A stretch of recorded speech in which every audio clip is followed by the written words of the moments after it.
মেয়েদের জীবনে বন্ধু শব্দটা অনেকটা মরীচিকার মতো। স্কুল, কলেজ বা বিশ্ববিদ্যালয়ে যাদের সাথে প্রতিদিন দেখা হয়, যাদের সাথে মনের সব কথা না বলা পর্যন্ত ভাত হজম হয় না।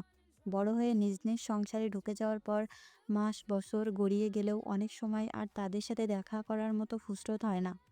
এখনকার অনলাইনের যুগে অবশ্য একেবারেই হারিয়ে যাওয়া হয় না। ইচ্ছা থাকলে যোগাযোগ রাখা যায় ঠিকই। তারপরে সেটা মানসিক দূরত্ব ঘোচানোর জন্য যথেষ্ট নয়। যে বন্ধুরা একসময় জীবনের অক্সিজেনের মতো ছিল, তারাই একসময় একেকটা নাম হয়ে থাকে শুধু। মেয়েরা তখন নিজেকে ব্যস্ত রাখতে শুরু করে। প্রথমে স্বামীর ও শ্বশুরবাড়িকে নিয়ে। কিছুদিন পর থেকে এসবের সাথে যোগ হয় সন্তান-সন্ততি। এরপর স্বামী একসময় আয় রোজগারের চিন্তায় ব্যস্ত হয়ে পড়ে।